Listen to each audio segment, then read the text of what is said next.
ओम परमात्मने नमः। श्रीमद् गीता जी के दूसरे अध्याय का महात्म्य।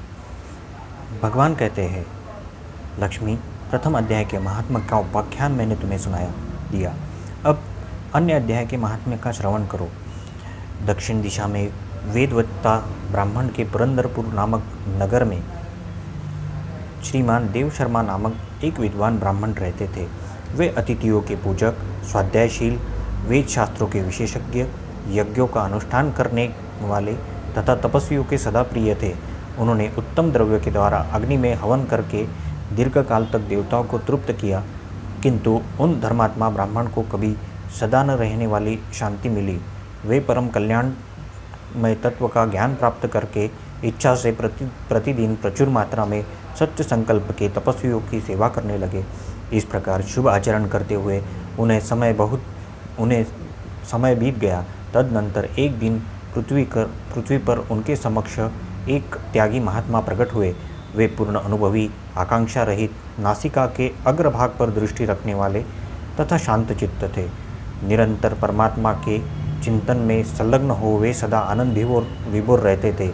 देव शर्मा ने उन नित्य संतुष्ट तपस्वी को शुद्ध भाव से प्रणाम किया और पूछा, महात्मन, मुझे शांतिमयी स्थिति कैसे प्राप्त होगी? तब उन आत्मज्ञानी संत ने देव शर्मा को सोपुर नामक ग्राम के निवासी मित्रवान का, जो बकरियों का चरवाहा था, परिचय दिया और कहा, वही तुम्हें उपदेश देगा। यह सुनकर देव शर्मा ने महात्मा के चरणमुख की वंदना की और समृद्धशाली सोपुर ग्राम में पहुंचकर उसके उत्तर भाग में एक विशाल वन देखा। उसी वन में नदी के किनारे एक शिला पर मित्रवान बैठा था। उसके नेत्र आनंद रहित और निश्चल हो रहे थे। वह अपलक दृष्टि से देख रहा था। उस स्थान आसपास का स्वाभाविक वैर छोड़कर परस्पर विरोधी जंतुओं से घिरा था। वहाँ उद्यान में मंद मंद वायु चल रही थी। मृगों के झुंड शांत भावना से बैठे थे और मित्रवान दया भरी हुई आनंदमयी मनोहारिणी दृष्टि से पृथ्वी पर मानो अमृत छिड़क रहा था। उसी रूप में उसे देखकर देव शर्मा का मन प्रसन्न हो गया। वे उत्सुक होकर बड़ी विनय के साथ मित्रवान के पास गए। मित्रवान भी अपने मस्तक को किंचित नवाकर देव शर्मा का सत्कार किया। तदनंतर विद्वान देव शर्मा अनन्य चित्त से मित्रवान के समीप गए। जब उनका ध्यान का समय समाप्त हो गया, उस समय उन्होंने अपने मन की बात पूछी, महाभाग, मैं आत्मा का ज्ञान प्राप्त करना चाहता हूँ। मेरे इस मनोरथ की पूर्ति के लिए मुझे किसी उपाय का उपदेश कीजिए, जिसके द्वारा सिद्धि प्राप्त हो चुकी हो। देव शर्मा की बात सुनकर मित्रवान ने एक क्षण तक कुछ विचार किया। उसके पश्चात इस प्रकार कहा, विद्वान, एक समय की बात है, मैं वन के भीतर बकरियों की रक्षा कर रहा था। उतने में ही एक भयंकर व्याघ्र पर मेरी दृष्टि पड़ी, जो मानो सबको ग्रस लेना चाहता था। मैं मृत्यु से लड़ता था, इसीलिए व्याघ्र को आते देख बकरियों के झुंड को आगे करके वहाँ से भाग चला, किंतु एक बकरी तुरंत ही सारा भय छोड़कर नदी के किनारे उस बाग के पास बेरोक टोक चली गई। फिर तो व्याघ्र भी द्वेष छोड़कर चुपचाप खड़ा हो गया। उसे इस अवस्था में देखकर बकरी बोली, व्याघ्र, तुम्हें जो अभिष्ट भोजन प्राप्त हुआ है, मेरे शरीर का मांस निकालकर प्रेम पूर्वक खाओ ना। तुम इतनी देर से खड़े क्यों हो? तुम्हारे मन में मुझे खाने का विचार क्यों नहीं आ रहा है? व्याघ्र बोला, बकरी, इस स्थान पर आते ही मेरे द्वेष का भाव निकल गया। मेरे मन से द्वेष का भाव निकल गया। भूख प्यास मिट गई, इसीलिए पास आने पर भी तुम्हें खाना नहीं चाहता। व्याघ्र के कहने पर बकरी बोली, न जाने मैं कैसे निर्दय हो गई हूँ। इसमें क्या कारण निर्भय हो गई हूँ। इसमें क्या कारण हो सकता है? यदि तुम जानते हो तो बताओ। यह सुनकर व्याघ्र ने कहा, मैं भी नहीं जानता। चलो सामने खड़े इन महापुरुष से पूछे। ऐसा निश्चय करके वे दोनों वहाँ से चल दिए।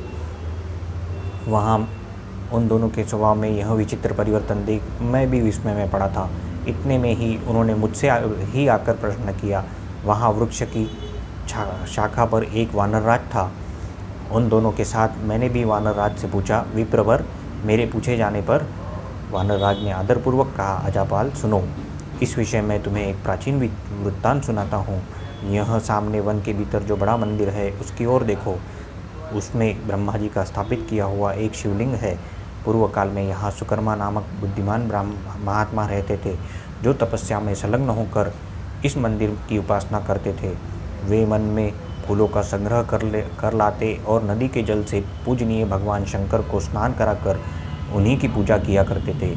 इस प्रकार आराधना का कार्य करते हुए सुकर्मा वहाँ निवास करते थे। बहुत समय के बाद उनके समीप किसी अतिथि का आगमन हुआ। सुकर्मा ने भोजन के लिए फल लाकर अतिथि को अर्पण किया और कहा, विद्वान, मैं केवल तत्वज्ञान की इच्छा से भगवान शंकर की आराधना करता हूँ।